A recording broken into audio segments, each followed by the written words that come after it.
हरियाणा में बीजेपी की खट्टर सरकार की पता नहीं युवाओं के साथ क्या दुश्मनी है।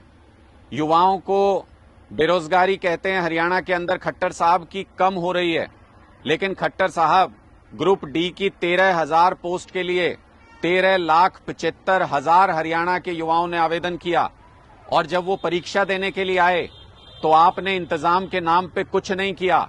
ना उन बच्चों को सेंटर तक आने के लिए बसें उपलब्ध हो पा रही हैं, ना साधन उपलब्ध हो पा रहे हैं, ना परीक्षा सेंटरों पे सही इंतजाम है, ना बच्चों के नजदीक में परीक्षा सेंटर दिए, आपने दूर दूर परीक्षा सेंटर दे दिए हैं। युवाओं को क्यों परेशान कर रहे हैं खट्टर साहब? आप तो कहते थे बेरोजगारी की दर घट गई है, फिर एक ग्रुप डी की पोस्ट के लिए 1,000 युवा क्यों आवेदन कर रहे हैं?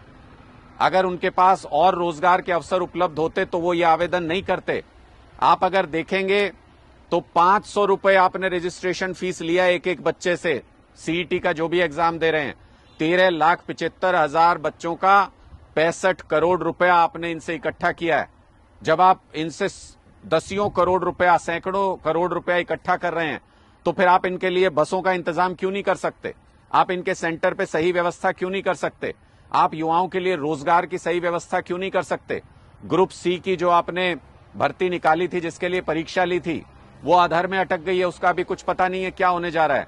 और ग्रुप डी में पूरी तरह से अव्यवस्था अभी से नजर आ रही है। पूरी परीक्षा के दौरान बच्चे बसों के इंतजार में सड़कों पर बैठे घंटों तक, बसों के ऊपर मैंने ऐसी तस्वीरें देखी जिससे बहुत दर्द होता है देख करके।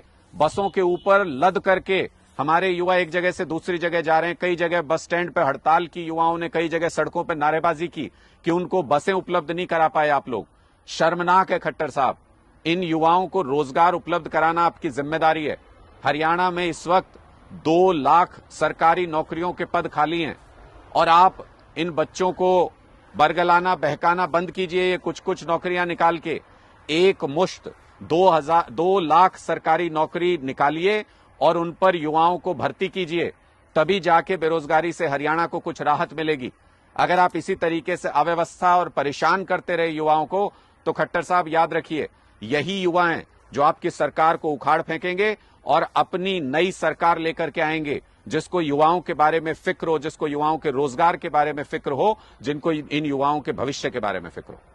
हमसे जुड़े रहने के लिए हमारे YouTube चैनल को सब्सक्राइब करें और नई वीडियो की नोटिफिकेशन के लिए बेल आइकॉन को दबाएं। हमसे जुड़े रहने के लिए हमारे YouTube चैनल को सब्सक्राइब करें और नई वीडियो की नोटिफिकेशन के लिए बेल आइकॉन को दबाएं। अगर आप ये वीडियो Facebook पर देख रहे हैं तो लाइक जरूर करें और ज्यादा से ज्यादा शेयर करें। धन्यवाद।